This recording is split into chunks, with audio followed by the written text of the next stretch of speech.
The first time Alma Boone told a man to leave her property, she did it with a shotgun in one hand and a bread loaf in the other, and the combination of the two somehow made her point more clearly than either one alone ever could have. That was on a Tuesday in the late spring of 1878, in a small but sturdy homestead about 4 miles east of a town called Harlan's Creek, which sat in the dry and beautiful hill country of central Texas. The land around Alma's place was good land, though it had not always behaved itself.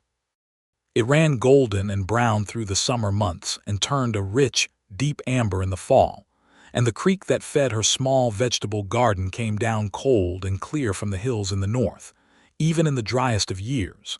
She had 2 horses, a mule named Rutherford, 6 chickens, and a half-acre of planted vegetables that she tended with the kind of focused determination most people reserved for prayer or warfare.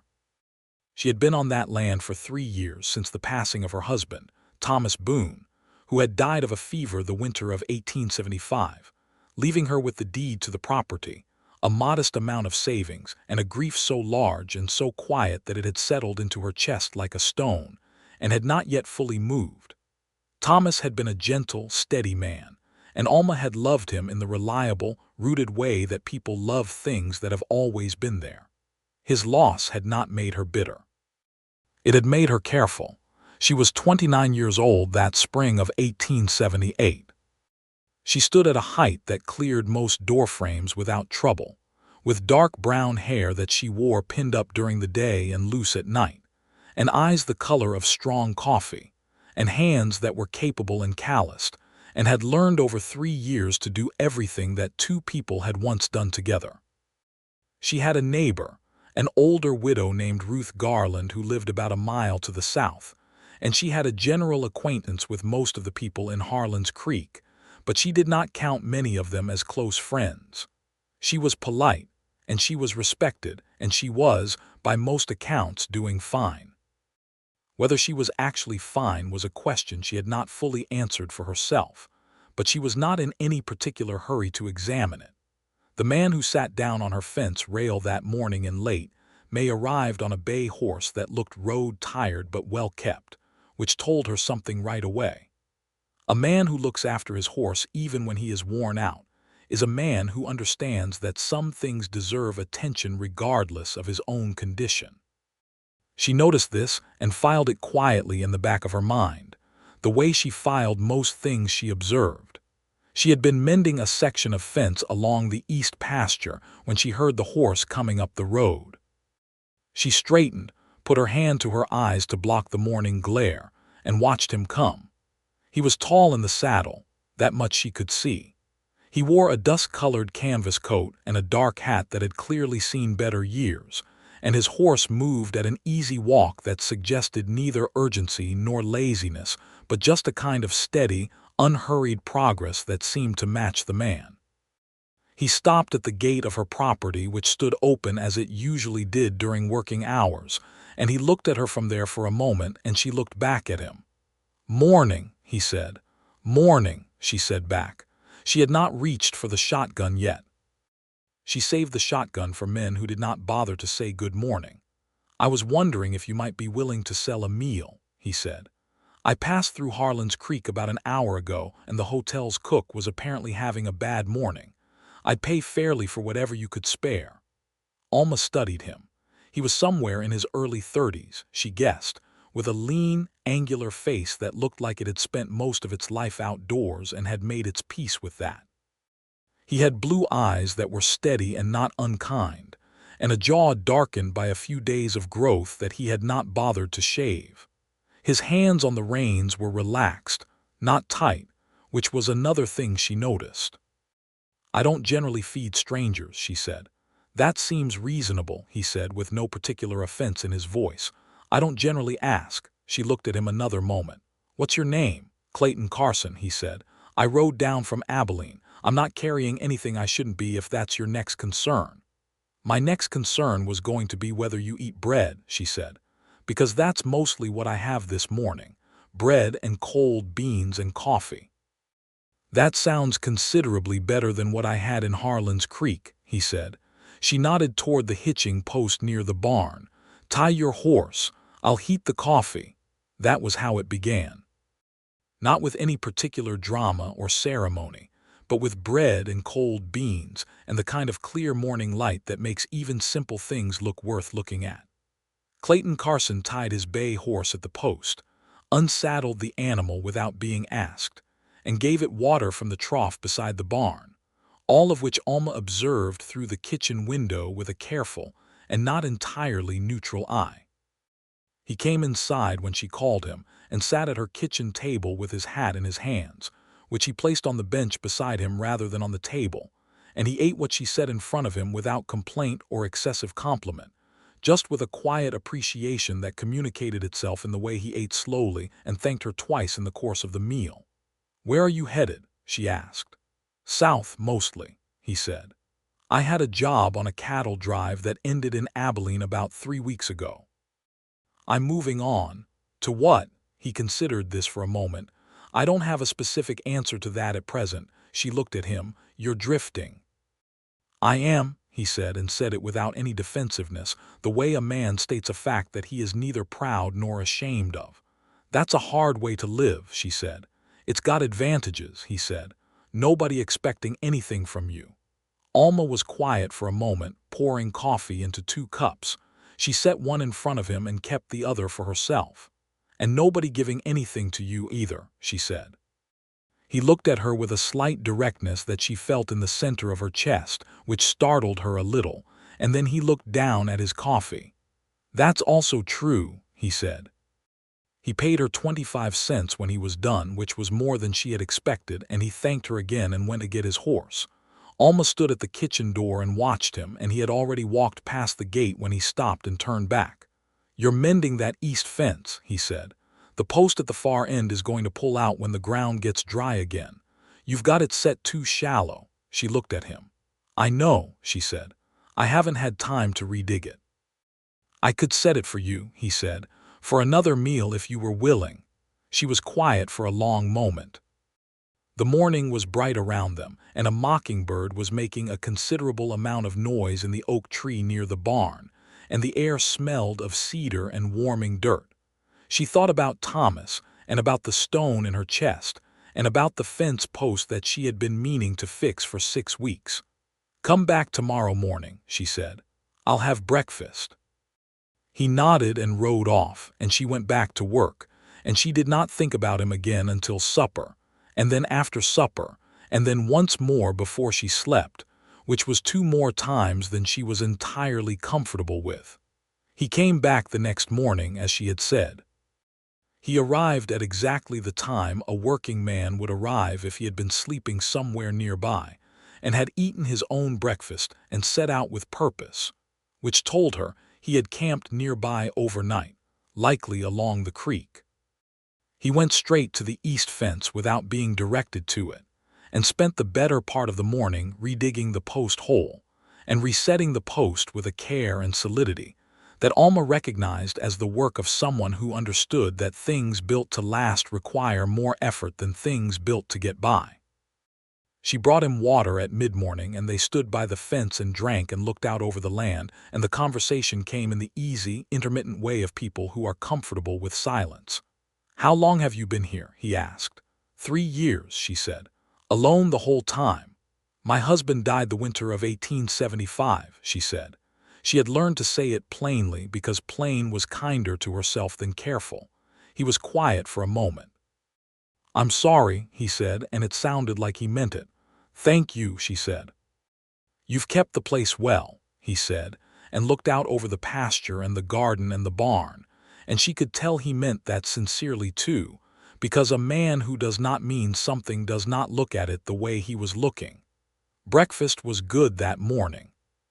She had eggs from the chickens and the bread from the day before, and she made a gravy from the drippings of a small piece of salt pork. And he sat at her table and ate, and they talked about the land, and about Abilene, and about the cattle trails that had been changing lately with the expanding reach of the railroads, which was a subject she knew more about than he expected, and which seemed to please him. After breakfast he went back to the fence and finished the post, and checked the 2 sections of rail she had been mending, and quietly repaired 2 additional spots that she had not gotten to. He did this without making a point of it. She noticed anyway.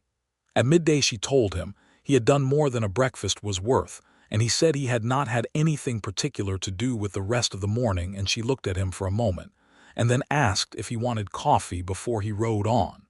He had coffee. He came back the following morning. She did not tell him to stop coming. She was not entirely sure why. He was useful, which was part of it. There was always something on a single woman's homestead that needed doing, and Clayton Carson turned out to be the kind of man who could do most things that needed doing, and who did not require supervision or instruction, which was a quality she valued more than she could easily explain. He fixed the handle on her water pump.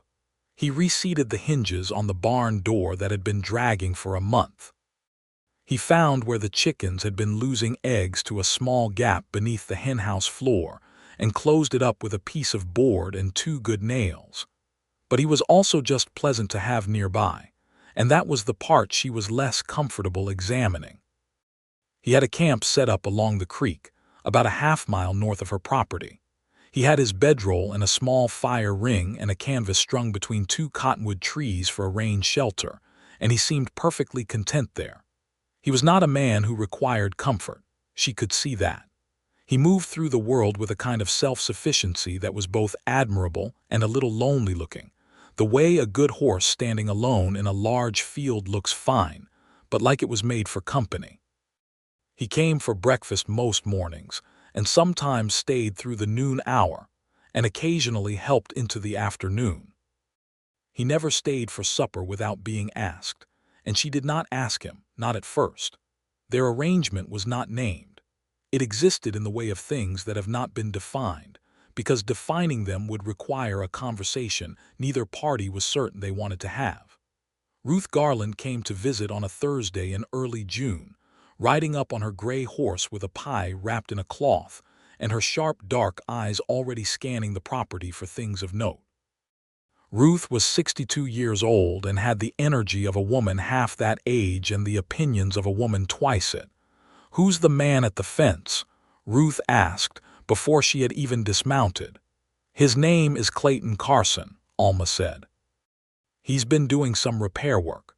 "Mum," Ruth said in a tone that contained approximately 8 different implications. "He camps on the creek," Alma said. "He's just passing through." "He's been passing through for near 2 weeks from what I can see," Ruth said. "He goes at his own pace," Alma said. Ruth looked at her with the precise expression of a woman who has lived long enough to recognize when someone is telling the truth and when they are telling themselves the truth. "He's a handsome man," she said. "I hadn't particularly noticed," Alma said. "That's the second lie you've told me in 2 minutes," Ruth said pleasantly and carried her pie into the kitchen. Alma had noticed. She would have been something less than honest not to. Clayton Carson was, by any objective assessment, a handsome man in the particular way of men who have lived physically and purposefully, and do not think overly much about how they appear. He was tall and broad through the shoulders, and he had a way of being still that was not inaction, but rather a kind of focused calm. And when he smiled, which was not frequent but also not rare, it rearranged his whole face in a way that she found difficult not to respond to. But noticing and acting on were 2 different things, and Alma Boone had not survived 3 years alone on a Texas homestead by confusing them. That evening, after Ruth had gone and supper was on the stove, Alma walked north along the creek path to where Clayton had his camp. She did not entirely understand why she went, but she went. The evening was warm and blue-shadowed, and the creek made its low, steady sound beside her, and the fireflies were just beginning in the long grass by the water. He was sitting at his small fire with a cup of coffee and a piece of leather in his hands that he was working on, and he looked up when he heard her coming and waited. "I came to say that Ruth Garland thinks you are a permanent fixture," Alma said. He looked at her steadily. "What do you think?" She stood at the edge of his firelight and looked at him and was quiet for a moment. "I think you can keep coming for breakfast," she said. "If you want to." "I'd like that," he said, "But I want you to understand something," she said. "I am not in a hurry toward anything. I have been on my own for 3 years and I have made my peace with that, and I am not in any kind of haste to change my circumstances before I understand what changing them would mean." He set down the leather in his hands and looked at her without any impatience or wounded pride. He just looked at her the way a man looks when he is actually listening. "I understand," he said. "And I won't pretend I don't know what you're saying or why you're saying it. But for what it's worth, I don't have anywhere I'm supposed to be, and I'm not asking you for anything." He paused, and something in his face settled into a kind of quiet steadiness that she found, unexpectedly, more reassuring than any more elaborate declaration might have been. "I've just been enjoying the company," he said, "and the coffee." There was a moment between them then, soft and warm as the firelight, and Alma felt the stone in her chest shift, not disappear, but shift, like a stone that has been still long enough to allow moss to grow up around it. "The coffee will be ready at 7, she said. "Good night, Mr. Carson." "Good night, Miss Boone," he said. She walked back to the house in the blue dark and the fireflies, and she allowed herself one small, private, absolutely non-committal smile, and then she put it away and went inside. The following morning, she came out to work in the garden just after sunrise and found Clayton already at the east pasture fence, sitting on the top rail in the early gold of the morning, reading something, a newspaper that looked several days old, folded to a particular column. He had not come to the door. He had not interrupted her morning. He had simply arrived and found a place to be and was being there, as quiet and easy as a bird on a branch. She watched him for a moment from the porch. He had his long legs hooked over the top rail and his elbows on his knees and the newspaper in his hands, and there was something so uncomplicatedly present about him, so genuinely at ease with simply occupying a moment, that it did something to her chest that she did not immediately have language for. She went back inside and made the coffee strong. June deepened around them, warm and clear and full of the particular busy beauty of a Texas summer morning. The days took on a pattern. He came at 7 for breakfast, and they sat at the table and ate and talked, and the talking grew longer and deeper and ranged over more territory. The way water finds more ground to cover when something that was blocking it is gently moved. He told her about growing up in Missouri, the son of a farmer who had not done particularly well, and about the years he had spent working cattle across Kansas and Texas, and about the things he had seen along the way that had stayed with him, and the things he had tried to leave behind. He was not a man who dramatized himself. He told his life the way he told everything, plainly and without exaggeration, and she found this quality in him as valuable as any skill with a fence post. She told him about her own childhood in Georgia, before the war had rearranged everything, and about her family's long journey west, and about meeting Thomas Boone in a small town in Arkansas when she was 19, and about coming with him to Texas, and about what it had been like to build something with someone, and then find yourself alone in the middle of what you had built. He listened to all of it. He did not rush past the hard parts with platitudes or change the subject when it grew difficult. He just listened, and occasionally said something that showed he had been listening carefully, and the cumulative effect of this was that Alma found herself, over the course of those June mornings, saying things out loud that she had not said out loud before, things that had lived in the interior of her since Thomas's death, things she had been keeping very quiet and very still. One morning in the second week of June, she said, "I miss having someone to tell things to, not just large things, small things.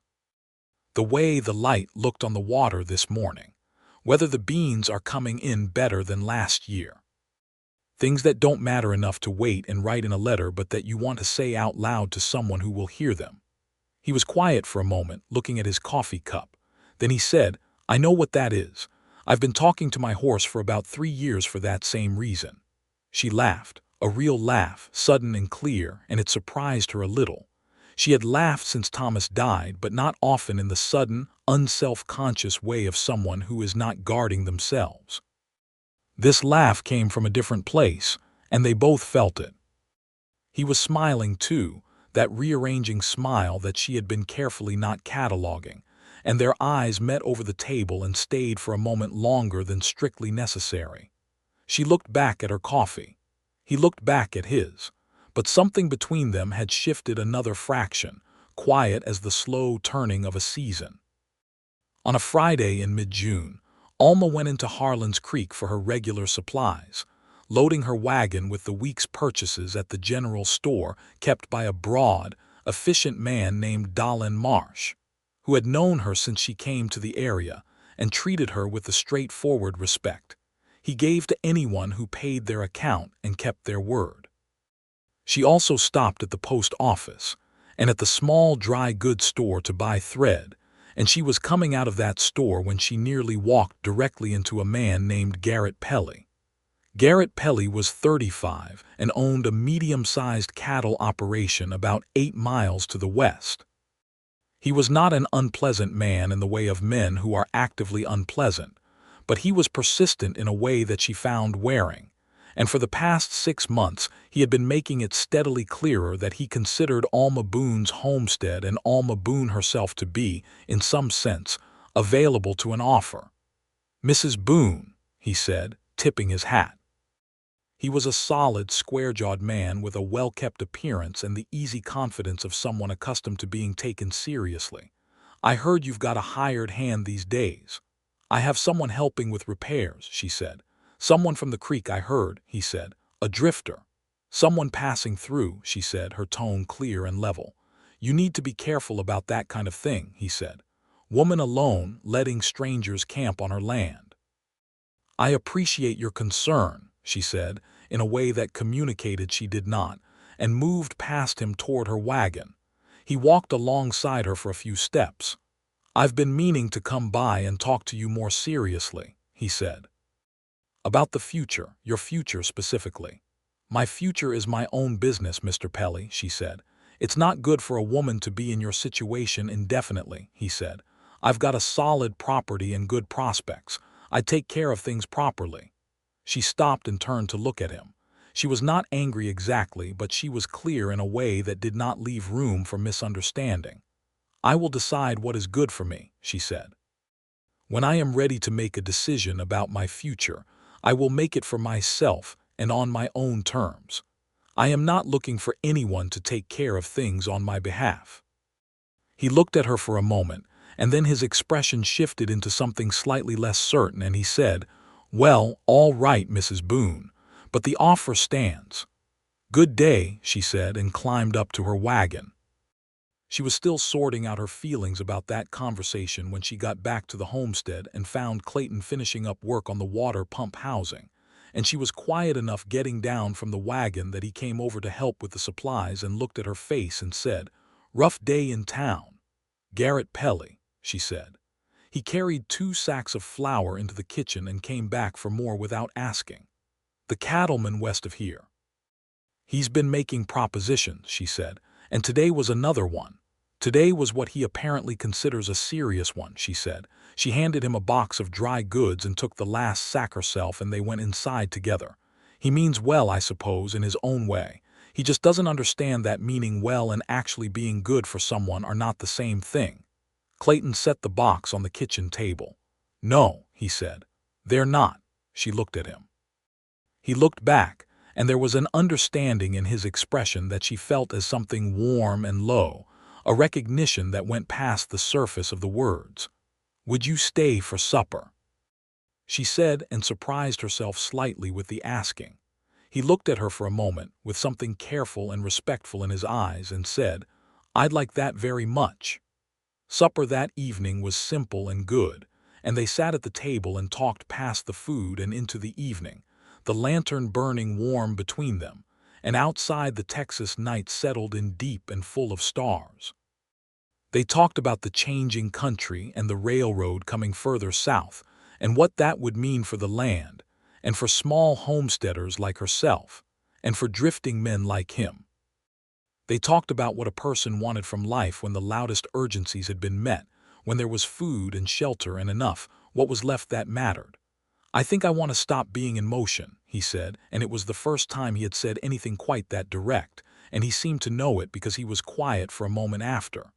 "What would that look like for you?" she asked, carefully, giving nothing away but not pulling back either. "Land," he said. "Something of my own. A reason to know what day it is." He paused. "Company that doesn't have 4 legs." She smiled at her plate. "You are still talking to your horse." "Every day," he said. "He's a good listener, but his conversation is limited." She laughed again, that clear, unguarded laugh, and he was smiling with his whole face, and the lantern light was very warm between them, and Alma Boone thought, "Careful." And then she thought, "Yes, but carefully is still forward."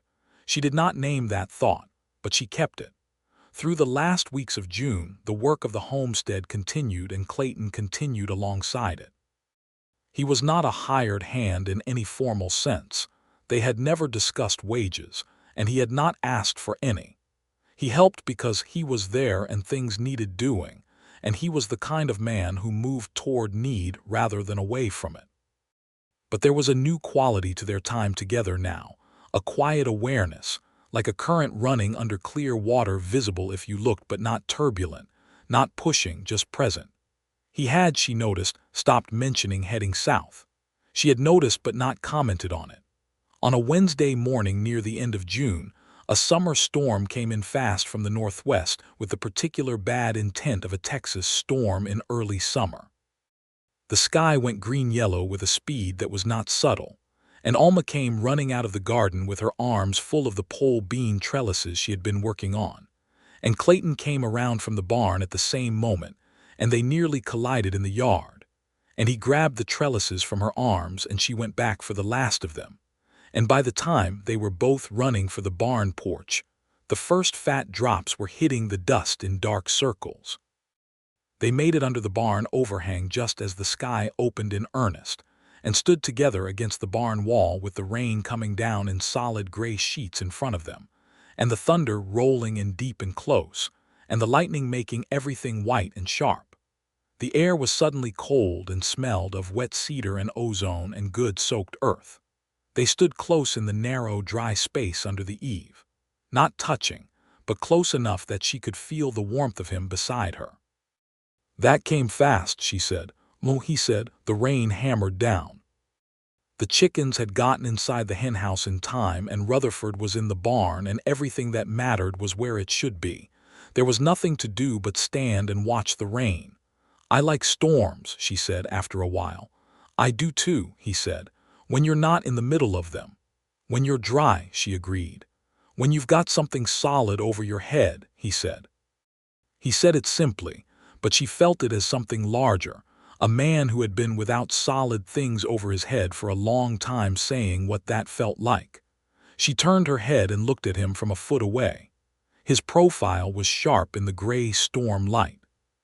He felt her looking and turned to meet her eyes and did not look away, and they were very close, the two of them, in the dry, warm space under the eave with the rain coming down in front of them, and the air between them was charged with something that was not entirely attributable to the electrical storm. She looked at him for a long moment. He looked back, steady and patient and not demanding anything, exactly as he had been since the first morning. She turned back to the rain. "Thank you," she said quietly. "For what?" he asked. "For not pushing," she said, "for sitting on the fence rail and waiting." He was quiet for a moment. "I told you," he said, "I don't have anywhere else to be." But the way he said it this time was different from the first time he had said it. The first time it had been a statement of fact. This time it was something closer to a declaration, and they both knew it, and neither of them felt it necessary to say anything more because some things are said most clearly in the space between words. The storm lasted about 40 minutes and left the air scrubbed clean and fresh, and the ground dark with water and the creek audibly higher. When it passed, they walked back toward the house, not side by side in any deliberate way, just side by side. And at the porch steps he stopped, and she looked up at him and said, "Breakfast is early tomorrow. I want to get to the garden before the heat." "I'll be here at 6, he said. "Good," she said. He started back toward the creek path, and she called after him, not loud, just enough, "Clayton." He stopped and turned. "Be careful on the creek path," she said. "It'll be slippery after all this." He held her gaze for a moment, and something in his face went warm and simple in a way that she did not have the right word for. "Yes, ma'am," he said. She watched him go until the cottonwood trees took him, and then she went inside. That night she sat at the table for a long time after supper with a lamp burning, not reading, just sitting. She thought about Thomas, which she did every day but differently now. She thought about the stone in her chest, and she understood for the first time with full clarity that the stone was not Thomas himself. Thomas was not a weight in her. Thomas was a warmth, a memory, a good and true thing that had been real and would always be real. The stone was her fear of losing something real again, her fear that loving well meant losing well, and she had already paid that price once. The stone was the thing she had built to protect herself, and it was real protection. But the question she had been quietly arriving at over these June mornings and evenings was whether protection that cost you everything it was meant to protect was still worth what it cost. She did not resolve this question that night. She was not, as she had said, in a hurry, but she held it with less avoidance than she had before. The 4th of July came to Harlan's Creek with the full enthusiasm of a Texas town that took its celebrations seriously. There was a gathering at the town square, with a barbecue and a fiddle player and several other musicians, and a fireworks display that the hardware merchant, Amos Tolliver, had ordered specially from San Antonio. Alma had not planned to go, being in general not someone who sought out crowds, but Ruth Garland arrived on horseback on the morning of the 3rd and informed her that she was going and that Alma was coming with her. And Alma recognized the look on Ruth's face and packed a basket. Clayton had not been invited, because there had not been a natural moment in which the invitation could be issued without feeling larger than either of them were ready for it to feel. But on the morning of the 4th, when he came for breakfast and she mentioned she was going to the town gathering that afternoon, he said, "I was thinking of riding in myself. I could use supplies." "Then I suppose we will both be there," she said, and passed him the butter. They rode into town separately, which was correct for where they were, but they found each other naturally in the crowd at the square with the ease of two people who are oriented toward each other even when they are not trying to be. He brought her a cup of lemonade from the stand near the hardware store, and she accepted it, and they stood together near the shade of the courthouse and listened to the fiddle player and watched the town celebrate itself. Ruth found them within 10 minutes and looked between them with a satisfaction so visible it was nearly audible. "You two look comfortable," she said. "We're standing in the shade," Alma said.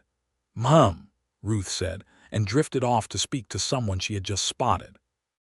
Garrett Pelly appeared at some point in the afternoon, moving through the crowd with his square-shouldered walk, and he saw Alma and he saw Clayton beside her, and his expression did something brief and complex before it settled back into its usual pleasant authority. He came over and greeted them and shook Clayton's hand with the careful, measuring grip of a man taking the measure of someone he has decided is a factor, and Clayton shook back with an equal steadiness that was not hostile but was not yielding either. "Carson," Pelly said, "you're still in the area." "I am," Clayton said. "Found work?" Pelly asked. "Enough to keep me busy," Clayton said. Pelly looked at Alma. "You're looking well, Mrs. Boone." "Thank you," she said. "Enjoy the celebration, Mr. Pelly."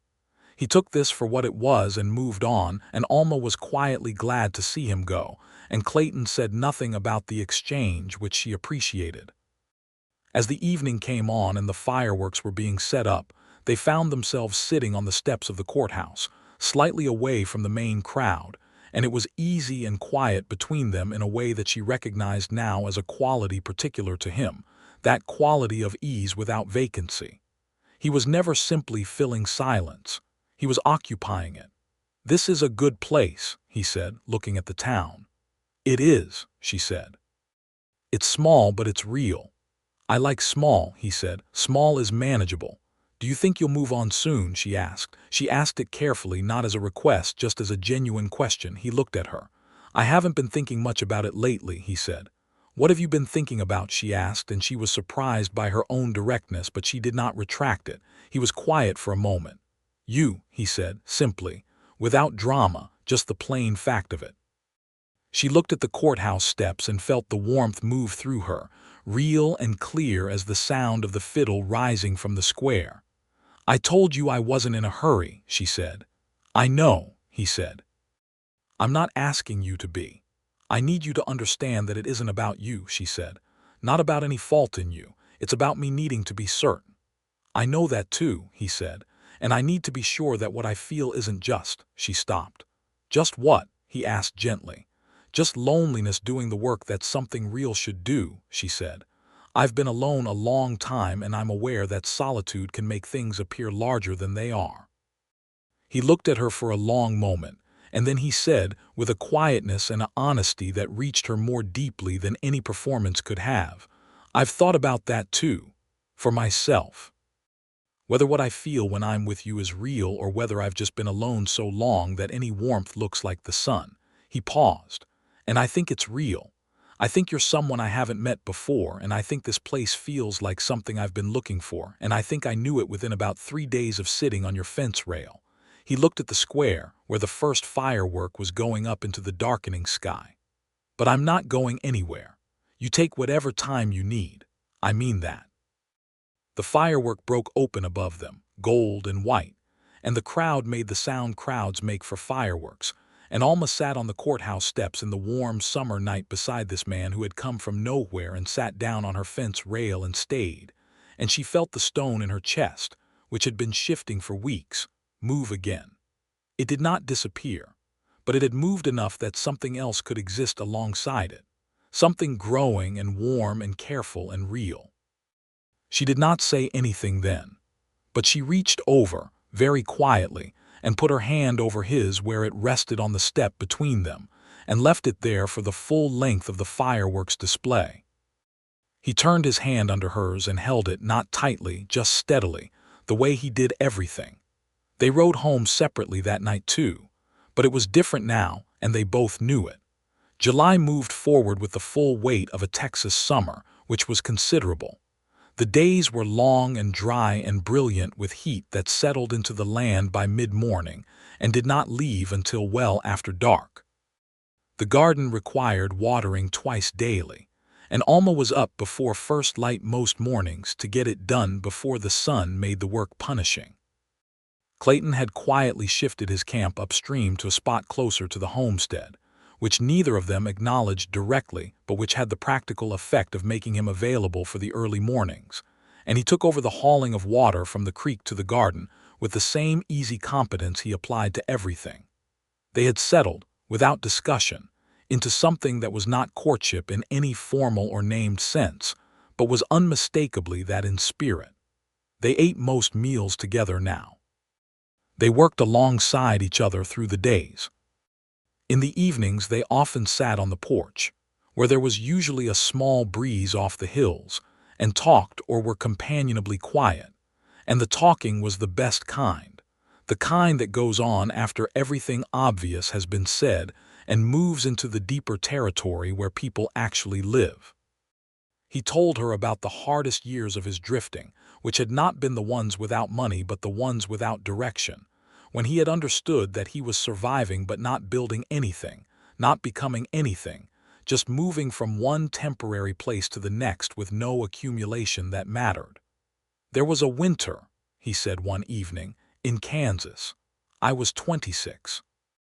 I was working at a ranch and I was decent at it, and the money was all right, and by every practical standard I was fine. And one evening I was out on the range by myself and I looked around at all that flat, cold land going on in every direction, and I thought, if I died tonight nobody would know about it until somebody noticed the work wasn't getting done." He was quiet for a moment. "That's not a feeling I'd recommend." "No," she said. "I don't want to be that person anymore," he said. "I want to know what the first frost date is, because it matters to something I'm growing. I want to have a place where my leaving would be noticed for reasons other than the work." She was quiet for a moment, looking out at the dark hills.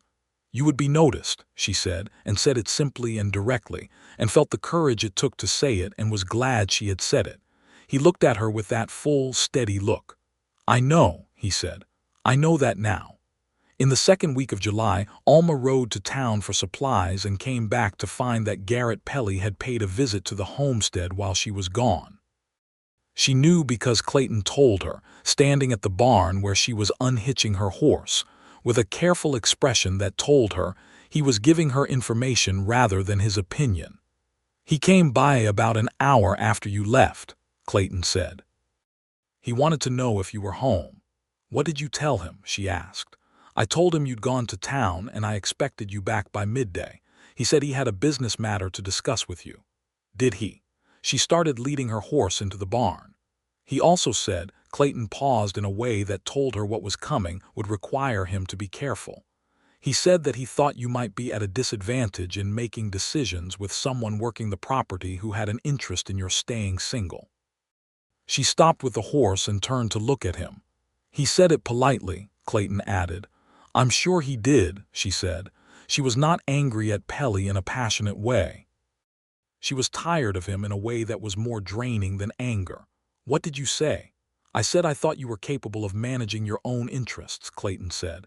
"And I said that anyone who had actually met you would know that." She looked at him. "Thank you," she said. "That was the right thing to say." "I thought so," he said. He paused. "He's not entirely wrong about my having an interest."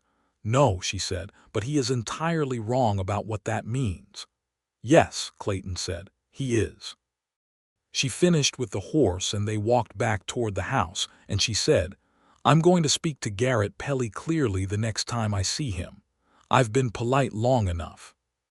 "Polite isn't working." "You want company?" he asked, and it was asked in the right way, not presumptuous, just present. "No," she said, "but thank you for asking." She saw Garrett Pelly the following Saturday in town, and she spoke to him clearly, as she had said she would. She told him that she was not a question waiting for an answer he was in a position to give, and that she considered the matter fully settled, and that she would appreciate his directing his considerable business sense toward his own affairs. She said it in the middle of Dolan Marsh's general store with 3 other people present, which was not entirely accidental, and Garrett Pelly received it with a reddening neck and a stiff nod and did not bring the matter up again. Coming out of the store, she passed Ruth Garland on the steps, and Ruth looked at her face and said, "That's the look of a woman who has settled something." "I have," Alma said. "Pelly. For good, I think." Ruth looked at her with those sharp, knowing eyes. "And what about the one at the creek?" Alma looked down the street, where the summer light was making everything golden and slow. "I'm working on it," she said. "Don't work too hard," Ruth said. "Some things are easier when you stop trying to figure them out and just let them be what they are." Alma thought about that for several days. By the last week of July, Clayton had been at the Boone homestead for just over 2 months. He had not brought up leaving, not once. He had not brought up the future in any formal sense either. He was simply there, every morning and most evenings, steady and present and growing into the texture of her days, the way something native grows into good soil, without drama, without urgency, but with a realness that made it increasingly difficult to imagine the landscape without it. On a Friday evening, the last of July, the heat broke slightly, and the evening was the kind of rare beauty that late summer produces sometimes. Not cool exactly, but breathable, with a breeze off the hills and the sky going through its colors with particular care.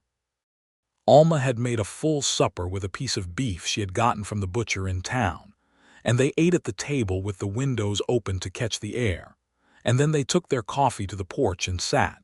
And the evening was so quiet and so good that, for a long time, neither of them said anything, just sat in the particular piece of people who have found a place where silence is comfortable. After a while he said, "I want to ask you something, and I want to ask it clearly, not around the edges." She looked at him. "I want to find a piece of land somewhere near here," he said. "A small place, not a grand operation, just enough land to run some cattle and grow things and be somewhere in a real way." He looked at her directly. "I'm telling you because it matters what you think about it. Whether or not it might at some point be near enough to this place that it made sense for the 2 of them to be one." She was quiet for a long moment, looking at the evening. "You are asking me something that I don't have a full answer to yet," she said. "I know," he said. But I want you to know that I'm not answering you because I don't feel anything, she said. I want to be clear about that. I know that too, he said. I'm not asking for an answer tonight. I just wanted to say it plainly. She looked at him, and the evening light was on his face, and she thought about Ruth's advice and about the stone in her chest that had moved so much over these months, and about the fact that she was 29 years old and had built a good life on this land and was not afraid of solitude, but was also no longer convinced that solitude was the best use of all the love she still had in her. Find your land, she said, and then come back and ask me again. He looked at her, and something in his face went quiet and warm and certain. Yes, ma'am, he said. He left the following Monday, riding east to look at a piece of ground that a man in Harlan's Creek had mentioned, 40 acres 3 miles from the homestead, with a water source and enough flat land for a small herd. He was back by Wednesday afternoon with news that the land was available and the price was negotiable, and the man who held the deed was willing to discuss terms. He sat at her kitchen table that Wednesday evening with a folded paper that the landowner had given him, describing the property, and she sat across from him and they looked at it together, their heads bent over the same table in the lamplight. It's good land, he said. Creek access, some timber, the flat ground is good for grazing. The old cabin on it is small but solid. I know that piece of land, she said. Thomas and I looked at it when we first came to the area. We chose this one because of the garden soil, but that other piece is well situated. He looked at her. Does it bother you that I'm looking at it? No, she said, and was surprised by how certain she was. No, it doesn't. I'm going to make an offer on it, he said. I think you should, she said. He folded the paper and looked at her, and something had shifted in his eyes, something that was not new but was more visible than it had been, something that was simply the knowledge of what this was and a willingness to name it to himself even before she was ready to name it out loud. Thank you, he said. You don't need to thank me, she said. You're making your own decisions. I know, he said, but you're part of why I'm making them. She did not look away from that, which was its own kind of answer. By the middle of August, the deal was done. Clayton Carson owned 40 acres of Texas land 3 miles east of Alma Boone's homestead, with the deed signed by both parties in Dolan Marsh's store, which served also as a notary for such matters, and Dolan himself had said, "Good piece of land that. Glad it's going to somebody who will work it," which was high praise from a man not given to superlatives. Ruth Garland heard about the land purchase within about 48 hours, as she heard about most things that happened within 10 miles of Harlan's Creek, and rode over to Alma's on a Wednesday morning with a jar of preserves and a carefully neutral expression. Well, she said, he's staying. He bought land, Alma said. 3 miles from here, Ruth said. That's where the land was, Alma said. Mom, Ruth said, with the same 8 implications as before, and put the preserves on the kitchen table. September came in like a long exhalation after the held breath of August. The mornings were cooler, and the evenings came earlier, and the garden was in its last weeks of full production. And Alma and Clayton worked through the harvest together, putting up vegetables and preserves with the focused industry of people who understand that winter requires preparation. He came to her place now every morning, and she went to his land several times a week to help him work on the cabin, which needed a new floor and new chinking between the logs and a second window on the east wall to let in the morning light. They worked on the cabin on a Saturday in early September, both of them, with tools and timber and the good focused pleasure of physical work with a clear purpose. He was cutting and she was fitting the window frame, and they were talking about the fall and about whether he had enough timber for the repairs and about nothing important.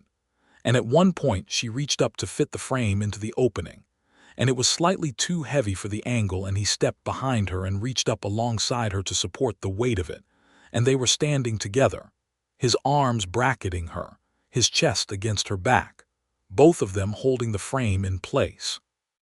They held it there for the length of time required to check the alignment, which took perhaps 30 seconds, and then he stepped back and she set the frame in place, and they returned to the work as though nothing had happened, But something had happened, or rather something that had been happening for 4 months had become, in those 30 seconds, entirely undeniable. She did not look at him right away. She looked at the window frame and made sure it was square. "It's level," she said. "Good," he said. They worked until mid-afternoon and then rode back to her homestead for supper.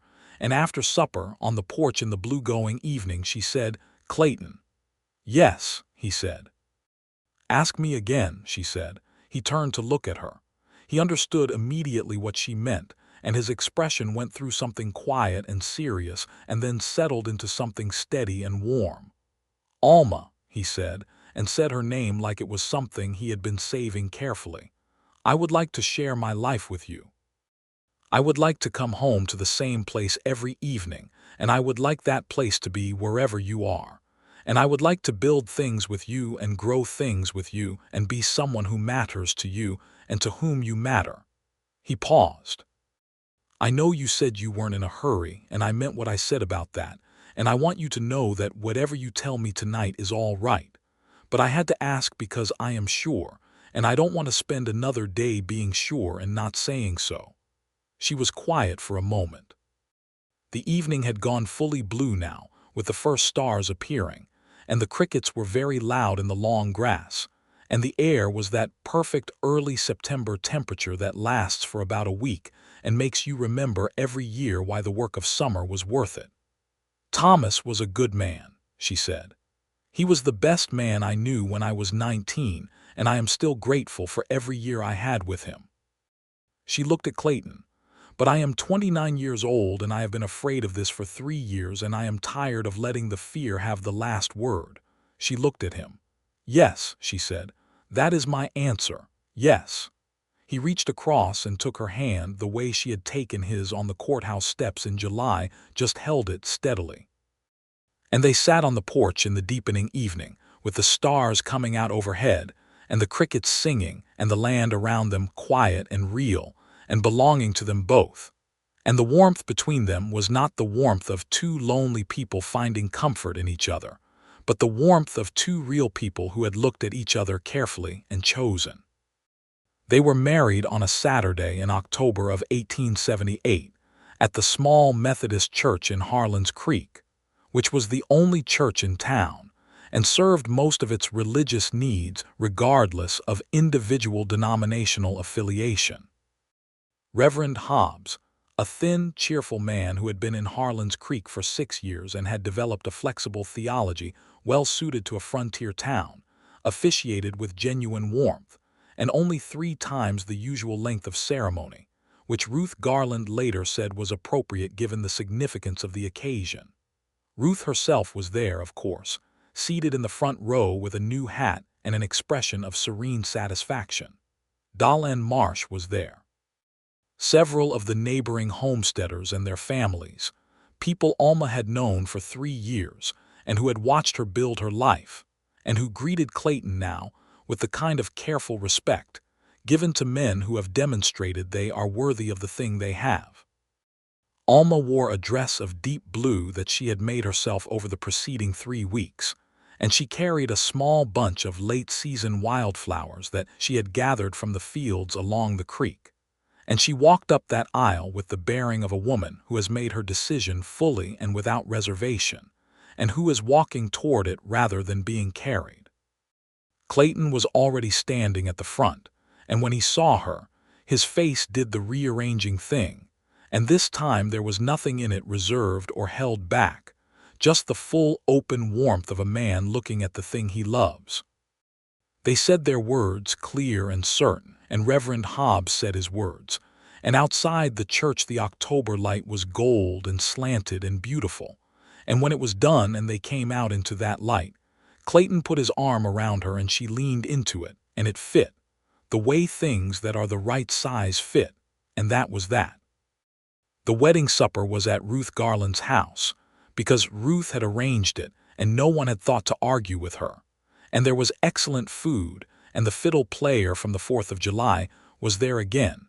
And the evening went on longer than most evenings in Harlan's Creek had reason to, full of warmth and fiddle music, and the particular gladness of a community watching something good happen. That night in Alma's house, their house the homestead quiet around them, and the stars through the window the stars of a Texas October, clear and very numerous. They were together as married people are together, and it was the kind of beginning that has everything in it. All the tenderness of care and all the honesty of people who have not rushed past the knowing of each other.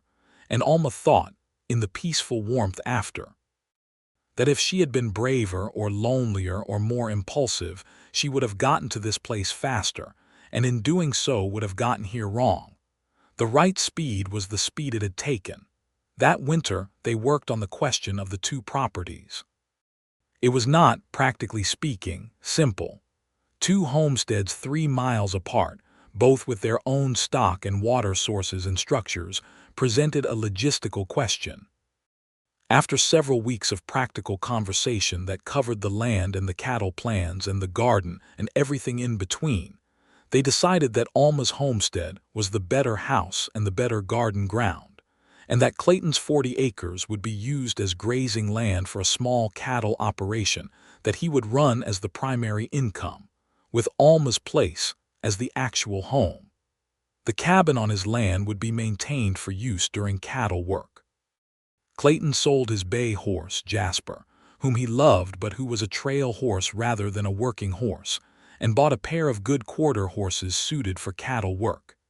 He kept one personal horse, a steady gray he named Horace, who turned out to have excellent instincts about cattle and a steady, reliable personality that suited the work.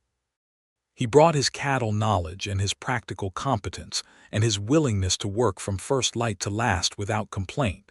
And Alma brought her 3 years of homestead expertise and her garden, and her deep knowledge of the land around them, and her own considerable intelligence about everything from soil to weather to commerce. And together, they built something that was larger than either of them had been building alone. Ruth Garland came by regularly through that first winter, always with something useful in her saddlebag, and always with her sharp eyes recording everything and her mouth generally keeping its counsel, unless she thought counsel was needed. She had approved of Clayton Carson from shortly after meeting him, and she approved of him more as the weeks went by, and she told Alma so in the direct, unfussy way she said all things. "He looks at you like you're the most interesting thing in the room," Ruth said one afternoon in December, while Clayton was outside and Alma was making coffee. "He looks at everything with interest," Alma said. "He looks at you different," Ruth said. "Not complicated, just full." Alma thought about this. "Yes," she said, "he does." By the spring of 1879, the cattle operation was taking real shape. Clayton had acquired a modest starting herd of 17 head, all sound stock purchased through careful selection, and the 40 acres was fenced and cross-fenced for rotation, and he had made contact with a buyer in Austin who was interested in a small but regular supply of good beef cattle. It was not a large operation, but it was solid and it was growing, and Clayton worked it with the disciplined pleasure of a man who has finally found the thing he is working for. Alma's garden expanded that spring, and she took on a modest market trade, selling preserves and vegetables in Harlan's Creek on Saturdays, which brought in enough additional income that they could afford to improve the barn and add to the water storage. She also began, that spring, to do something she had not done in years, which was read in the evenings with pleasure rather than purpose, because there was now someone beside her making the evening feel full enough that she did not need to fill every moment of it. They had a rhythm that was entirely their own, and that suited them both. He was an early riser and she was not far behind, and mornings were industrious and quiet and companionable. Evenings were for talking and for sitting on the porch, and for the kind of easy domestic companionship that looks unremarkable from outside, but is, from inside, one of the richest forms of happiness available to people. They disagreed sometimes, because two people who both have opinions and minds of their own will disagree. But they disagreed in the way of people who have decided that the partnership is more important than the point, which meant disagreements were generally short and produced better outcomes than either individual position would have. In late April of 1879, Alma told Clayton that she was expecting a child. She told him in the evening on the porch, in the way she told him things she considered important, directly, with no preamble, looking at him.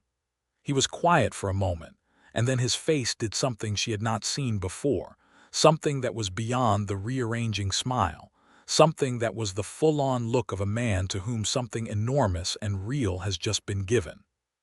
He reached over and took her hand with both of his, and did not say anything for long enough that she said, "You're not saying anything." "I'm trying to," he said. His voice was slightly unsteady, which she had never heard before and found she loved enormously. "I'm trying to find words big enough and they're not coming." "You don't need words that large," she said. "No," he said, "just." He held her hand and looked at her, and the evening was very beautiful around them. "Thank you," he said. "I didn't do it alone," she said. "No," he said, "but you're carrying it." He was, from that evening forward, gentle in a way that was new and specific, and that she both appreciated and found occasionally excessive. He tried to carry things she was perfectly capable of carrying, and showed up at the garden earlier in the morning and later in the evening, and she had to tell him, firmly and with affection, that being with child was not the same as being incapacitated, and that she had been doing physical labor for 3 years and a few months of pregnancy were not going to change that. He accepted this with good grace and redirected his energy into building a second room onto the house, which they had been planning but which now acquired urgency.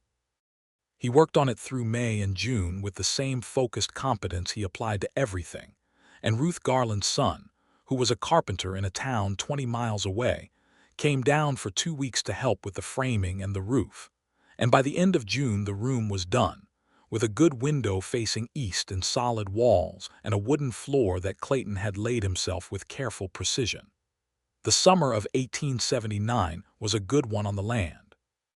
The cattle were doing well, and 2 of Alma's neighbor families had expressed interest in buying preserves in larger quantities for the coming winter, and the creek ran full despite a dry July, and in the evenings there were enough cool breezes off the hills to make the porch pleasant even in the deepest of the heat.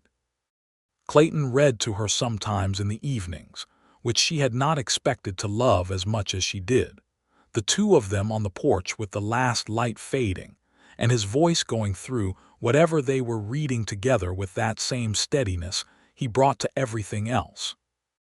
Ruth brought her medical knowledge, such as it was, supplemented by the town doctor, a young man named Dr. Ellis Farrow, who had come to Harlan's Creek from St. Louis 2 years prior, and who was, by consensus, competent and careful. The baby came on an evening in mid-November of 1879, a boy, born after a hard but not dangerous labor attended by Ruth and Dr. Farrow both. Clayton sat outside the bedroom door for the length of it in a state of controlled anxiety that he managed only through the focused application of the same patience he had shown at every other difficult moment in his life. When Ruth opened the door and told him it was done and everyone was well, something in him let go that had been held for many hours, and he had to lean against the wall for a moment and be still.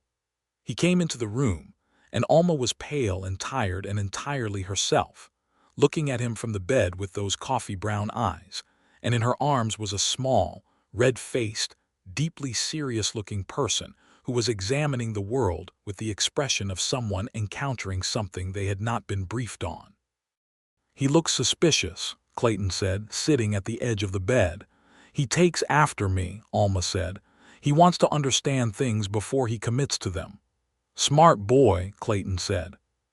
He reached out one careful finger, and the baby regarded it for a moment and then took hold of it with a grip that was, for something so small, genuinely impressive. "What do you want to call him?" Alma asked. "Thomas," he said. He had not planned to say it. It came out of him simply and clearly, and when she looked at him her eyes were very bright. "Thomas," she said. "He should have that name," Clayton said. "He should know where he came from." She looked at him for a long moment, and the love in her expression then was the fullest and most unguarded thing he had ever seen, and he felt it as something that settled into him all the way down to the bone. Thomas Carson was, from his first weeks, a person of definite opinions and a strong preference for being upright and in motion, which meant he slept in intervals rather than stretches and required regular transport around the house and yard. Clayton, who needed less sleep than most men and was accustomed to early rising, adapted to this requirement with apparent contentment. He learned to do a particular walk through the kitchen and around the table and back that was the only reliable thing in the first months, and Alma would hear them in the early mornings, Clayton's soft voice in the kitchen going through whatever he happened to be thinking about in the most quiet and conversational tone, the baby regarding him with those serious dark eyes. "You're telling him about the cattle," Alma said one morning from the doorway, wrapped in a blanket. "He's interested," Clayton said. He asked a follow-up question. He made a sound. A skeptical sound, Clayton said, just like his mother. She laughed and went to put the coffee on, and the kitchen was warm and the baby was quiet, and the morning light was just coming in through the east window that Clayton had put in the new room, and the land outside was brown and still under the November sky, and Alma stood at the stove with the coffee starting and thought, "This is it. This is what the word home means. Not the structure. Not even the land. This specific arrangement of warmth and people and ordinary morning." The first year with Thomas was full, in the way that first years with children are full, which is to say completely and in all directions simultaneously. He grew fast, as healthy babies do, and was sitting up by spring and pulling himself around by summer and walking, or more accurately, launching himself between objects with reckless confidence, by fall. He had Alma's eyes and Clayton's jaw and his own specific determination that belonged to neither of them but was entirely his, and he approached the world with the combination of skepticism and fearlessness that made Ruth Garland, upon seeing him attempt to climb the porch steps at 9 months, declare that he was going to give them both gray hair. The cattle operation, by the end of 1880, had grown to 43 head, and Clayton had established a good working relationship with the buyer in Austin, and had added a second buyer in a town closer to home. He hired, for the spring of 1881, a part-time hand named Felix Ruiz, who was from a Mexican family that had been in the region for generations, and who knew cattle and the land around Harlan's Creek as well as anyone Clayton had met. Felix was 23 and diligent and good-humored, and he and Clayton worked well together, and Alma fed him breakfast most mornings he was there with the same practical hospitality she had first extended to a road-weary stranger on a May morning 3 years before. The homestead grew. Clayton added to the barn in the winter of 1880 and improved the well in the spring of 1881. Alma expanded the garden again and added a second market day in town, and began to develop a reputation for her preserved goods that extended beyond Harlan's Creek into neighboring communities. She was also, as of the spring of 1881, expecting a second child. "You are taking this very calmly," Clayton said when she told him. "I have prior experience now," she said. "So do I," he said, "which is why I know exactly what the next several months are going to look like." And she said, "And I have already ordered more lamp oil," he said, "for the early mornings." She looked at him with the full warmth that 3 years of marriage had only deepened. "You are a very good man," she said. "I have a very good reason to be," he said. Their second child, born in October of 1881, was a girl. They named her Clara, after Alma's mother, who had died before Alma came to Texas, and whose name Alma had been carrying in her heart for a long time. Clara was from her first days a quieter and more watchful creature than her brother, with Clayton's blue eyes and Alma's stillness, and an expression of general calm observation that made you feel you were being assessed by someone considerably older than 3 weeks. Thomas, who was now nearly 2, regarded his new sister with the polite but cautious interest of someone who has been told to be careful with something important and is doing his best. He spent some time very close to her basket, looking at her, and she spent time looking back, and eventually he decided that she was acceptable, and that concluded his deliberations on the matter. Ruth Garland was at the house within a day of Clara's arrival, as she had been at Thomas's, and she held the baby with the particular ease of a woman who has held many babies, and she looked up at Clayton and said, "She's got your eyes." "She does," he said. "She's going to be trouble," Ruth said with great affection. "The good kind," Alma said from the bed. Ruth looked between them with those sharp eyes and the serene satisfaction that had been in her face since the day she watched them standing together near the courthouse in July of 1878. "You too," she said. "What?" Clayton asked. "You're exactly as happy as I thought you'd be," Ruth said. "That's all. Some things you look at and you too were one of them." Alma met Clayton's eyes across the room, and he met hers, and between them was everything that had been built over these years. The mornings and the fence posts, and the storms and the fireworks and the porch evenings and the difficult conversations and the easy ones and the two children and the land and the work and all the 10,000 small things that make up a life together. And it was real, all of it, as real as the stone had been in her chest and as permanent in its own way, and warmer. Considerably warmer. "Ruth," Alma said. "Yes," Ruth said, still looking at the baby. "Thank you for that pie you brought the morning you met him," Alma said. "The one you used as an excuse to come and look him over." Ruth looked up. "I have no idea what you mean," she said with perfect innocence. Clayton laughed, the good full laugh of a man who is entirely at home. The years moved forward as years do in a good life, with work and change and the particular pleasures of watching things grow, including children, who grow with an improbable speed that is both wonderful and slightly alarming.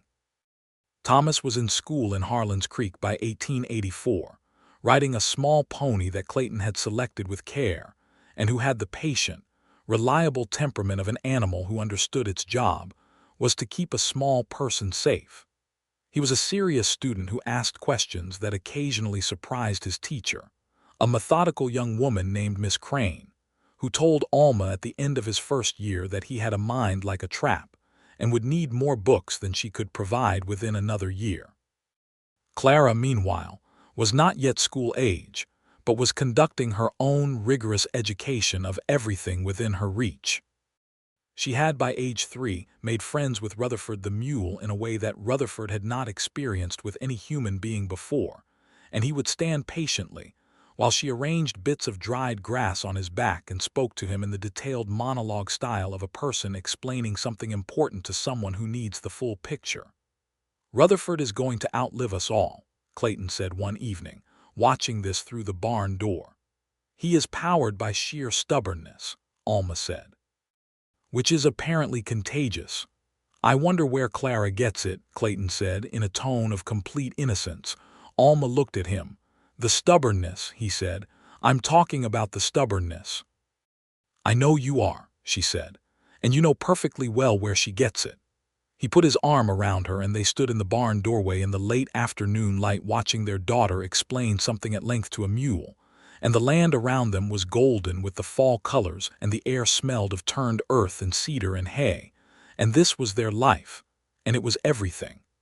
By 1885, the Carson operation was one of the more stable small cattle enterprises in the county.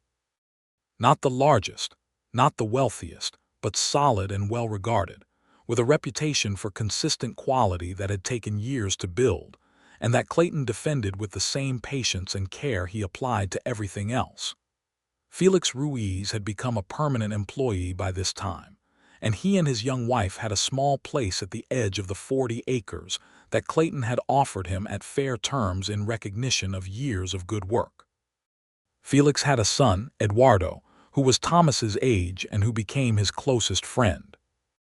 Alma had, by this point, expanded her preserving and market enterprise into something that employed her 2 days a week, and produced a reliable and independent income that she kept in her own name, because she was still Alma Boone in some internal register, still the woman who had made her own decisions and managed her own affairs, even while she was also and with equal fullness Alma Carson, wife and partner, and she saw no contradiction in holding both because there was none.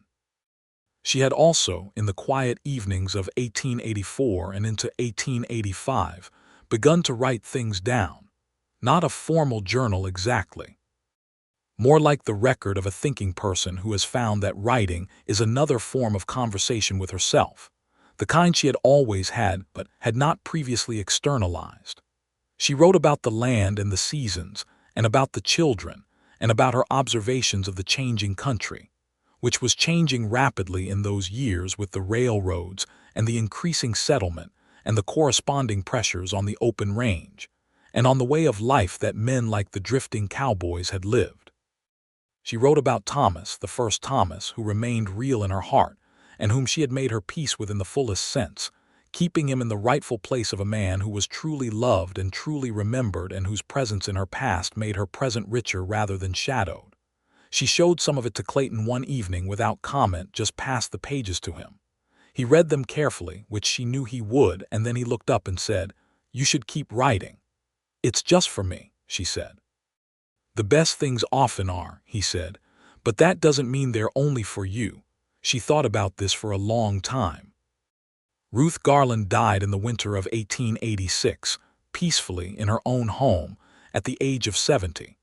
She had been declining slowly for several months, and Alma had visited regularly through the decline, and Ruth had been entirely herself until nearly the end, sharp-eyed and direct and full of opinions, which was the only way Ruth Garland had ever been and the only way she would have wished to go. Alma sat with her in the last days and held her hand, and Ruth said, in one of her clearer final moments, "You did good, Alma. You were scared to death, and you did good anyway." "You helped," Alma said. "I brought a pie," Ruth said. "That's not helping, that's meddling with good intentions." "Those are the same thing," Alma said, and Ruth had smiled, and that was one of the last things. They buried her in the Harlan's Creek churchyard on a cold February day with a sky the particular heavy gray of winter in central Texas. And most of the town came because Ruth Garland had been a fixed point in the community for 30 years, and her absence would be felt as the absence of fixed points always is, as a recalibration of the known world. Alma stood at the graveside with Clayton's hand in hers and Thomas and Clara close on either side, and she cried, which she did not often do, and felt no need to apologize for it. Afterward at the house, with the children fed and in bed, she and Clayton sat by the fire, and she said, she knew from the first morning, she saw it before either of us would say it. She was a smart woman, he said. She was the best kind of friend, Alma said, the kind that tells you the truth even when you'd rather not hear it, and loves you so steadily that the truth lands like care rather than criticism. There aren't many like that, he said. No, she said, there aren't. He put his arm around her and she leaned into it, as she had been leaning into it for 8 years now, and the fire was warm and the children were sleeping, and outside, the February night was cold and clear, and the grief for Ruth was real and was not going away quickly. But alongside it was all the rest, the life they had built, which was Ruth's gift to them in its own way, because she had seen it and named it and served it with a jar of preserves and a sharp-eyed certainty. By the spring of 1887, Thomas was 7 and Clara was 5, and the Carson homestead had become something that people in Harlan's Creek pointed out when describing the area to newcomers, not because it was grand, but because it was one of those places that radiates the quality of being cared for, loved, and inhabited by people who mean to stay. The garden was generous and well-tended. The barn was solid. The cattle on the 40 acres were in good condition. The house had been added to twice, and had the look of something that had grown rather than been built all at once, which is a different and better look. Clayton was 39 that spring, and he was, by every external measure and by his own full internal accounting, a man who had arrived somewhere. Not in the sense of having achieved some predetermined destination, but in the sense that he understood for the first time in his life what the word home meant down to its roots, what it was to be known in a place and to know it back, to have people who noticed if you were absent and who were changed by your presence, to be woven into the fabric of something that would outlast you. He said some version of this to Alma one evening in April, sitting on the porch with the spring evening all around them, the first fireflies just beginning to appear in the grass below the porch rail. "I think about that winter in Kansas sometimes," he said. "The one I told you about. The flat, cold land," she said. "I was 26, he said, and I was so certain that the emptiness was just a condition like weather, something to endure until it passed." He looked out at the land, their land, in the last gold of the evening. "I didn't understand then that it wasn't going to pass on its own, that you had to ride toward something for it to pass." "What did you ride toward?" she said. He looked at her. "A fence rail," he said. "A woman telling me she wasn't in a hurry," she smiled. "And you sat down and stayed." "I had nowhere else to be," he said. "You said that," she said. "I meant it," he said. "Though by then it was already more than that. I just didn't have the right to say so yet." She looked at him in the evening light, this man who had arrived at her gate on a road-tired horse and asked for a meal and then stayed, by increments and patience and a willingness to be still, to be fully whatever the moment needed, until the moment had grown into a life. "I'm glad you stayed," she said. "I know," he said. "I mean it more than I usually say things," she said. "I know that too," he said. He reached over and took her hand, and the fireflies were beginning to lift from the grass, small lights rising in the blue dark, and Thomas came to the screen door to ask something and went away satisfied, and Clara was heard briefly from inside and then went quiet, and the night settled around the homestead the way nights settle around places that have been well loved, gently and completely. In 1888, their third child arrived, another boy, whom they named Samuel after Clayton's father, who had been a difficult man in some ways but who had worked hard land in Missouri and done it honestly. And Clayton had decided that honesty deserved acknowledgement, even if warmth was harder to come by. Samuel was from his first days a social and energetic creature who seemed to approach life as an ongoing opportunity, and who had, by the age of 2, charmed nearly every adult in Harlan's Creek through a combination of considerable personality and a smile that was entirely Clayton's but more flagrant. Harlan's Creek had grown by 1888. The railroad spur had finally come through, connecting the town to the larger line 30 miles south, and this had changed things as railroads always changed things, bringing new commerce and new settlers, and a pace that was noticeably faster than the pace of 10 years before. Some of the old ways were already fading. The long cattle drives that had defined the working world of men like the younger Clayton were giving way to shorter runs to railroad loading points. The open range was being carved up and fenced with the new barbed wire that was, by the mid-1880s, transforming the landscape of Texas with a speed and finality that old-timers found alarming. Men who had ranged freely across open country were finding themselves confronted with fences and deed lines, and the gradual end of a certain kind of freedom that had been real, and had also, if you were honest about it, depended on a set of conditions that could not hold forever. Clayton watched these changes with the clear eye of a man who had lived in the old way and was living in the new one and could see both clearly. He talked about it with Alma in the evenings, and she, who had been thinking carefully about the changing country for years, had her own clear views. "It was never as free as the stories make it," she said one evening. "Not for everyone. The open range was free for the men on horses and difficult for everyone else."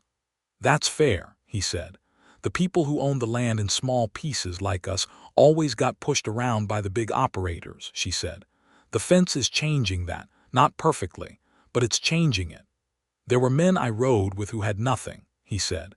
"Good cowboys who would spend a season on the trail and come back with wages already spent and no land and no stake. The work was their whole life and the work had no future in it." "Yes," she said, "that was real too." She looked at him. "You got out before the worst of it." "I sat down on a fence rail in the right place," he said. "You did more than that," she said. "I had help," he said, and looked at her with the full, steady look that had not changed in 10 years except to become, if anything, more complete. The family grew through the late 1880s and into the 1890s.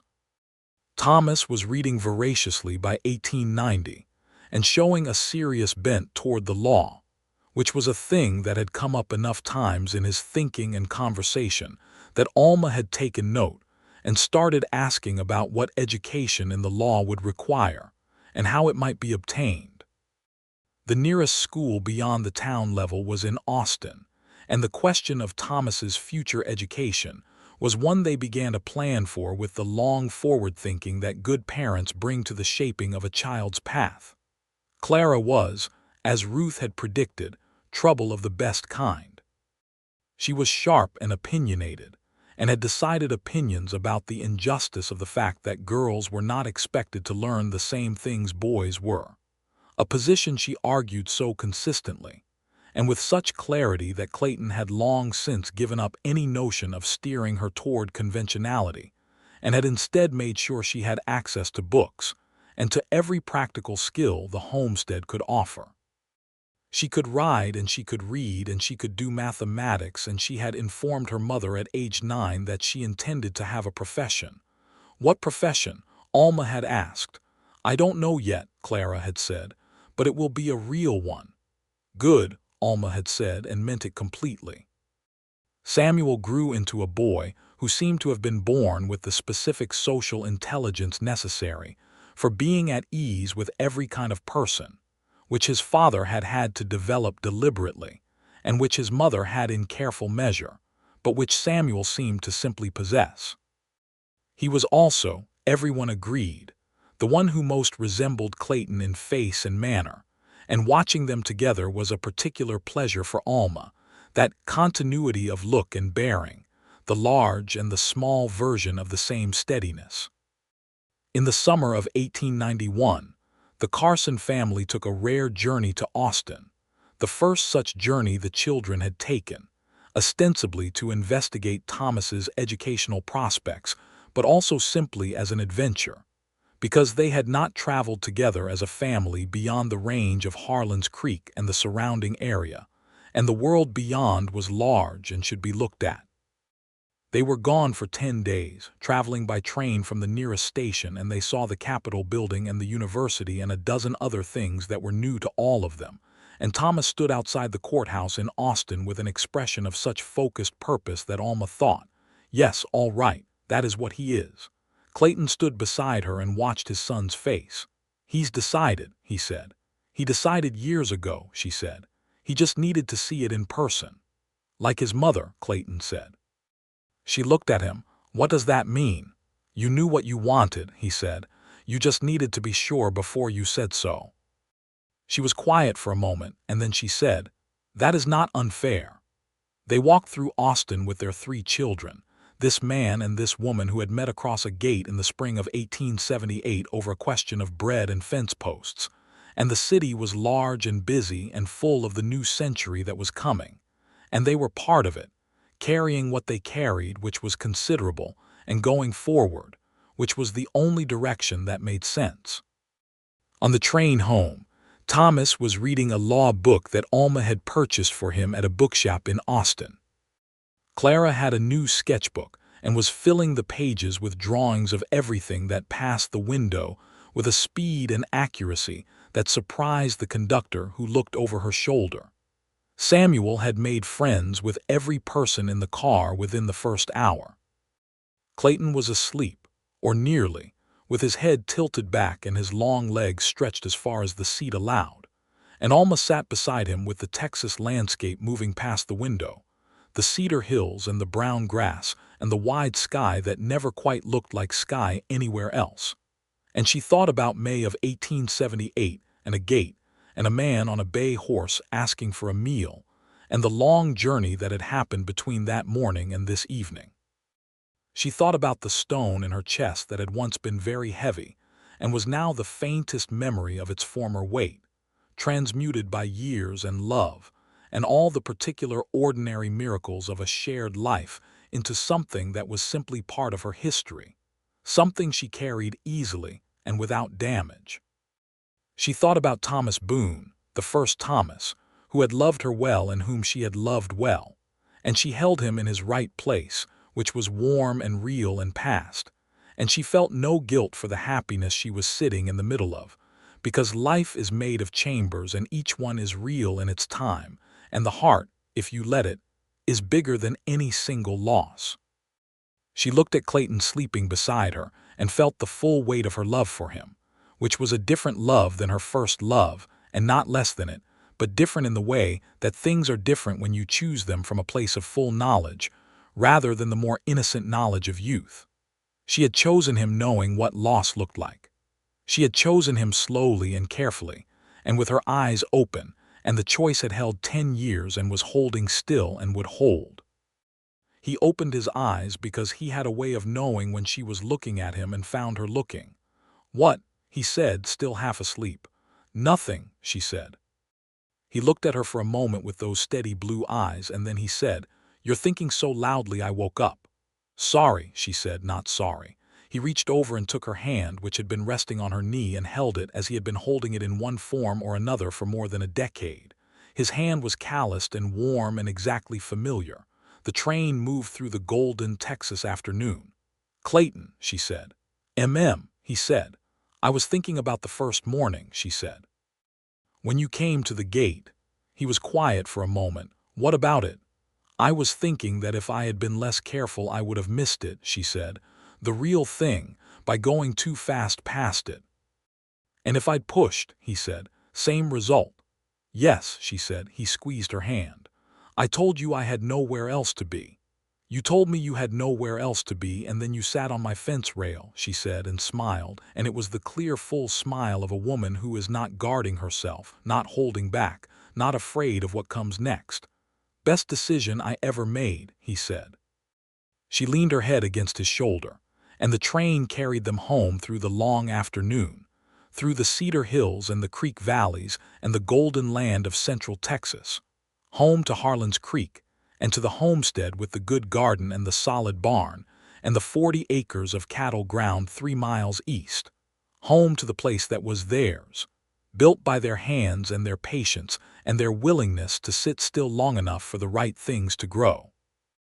Thomas looked up from his law book and glanced at his parents beside each other in the seat, and then went back to reading with the satisfied expression of a boy who has always known, in the way that children know the weather before it arrives, that the air at home is warm. Clara drew the hills out the window and did not look up, but she was smiling. Samuel was asleep across 2 seats with the boneless confidence of a child who has never had reason to doubt that the world is, on balance, a safe and interesting place.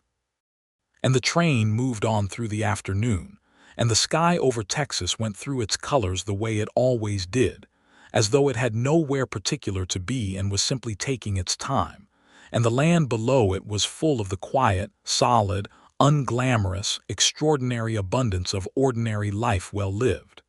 This is where they were. This is what they had. And every morning after that, from the first May morning when a gate stood open, and a man on a road-tired horse asked for a meal, to the 10 years of mornings that followed, and the years of mornings still to come, Boone, Alma Carson, would wake in the gray time before the sun, and the land would be dark and quiet, and her husband would still be sleeping, and the house would be full of the sounds and warmth of 3 children sleeping in their rooms. And she would lie there for a few minutes in the particular peace of someone who has found what she was looking for and knows it, and is not taking it for granted. And then she would get up and start the coffee, and the morning would begin, as all mornings do, with the simple requirement of being present in it. And she was entirely present in everyone.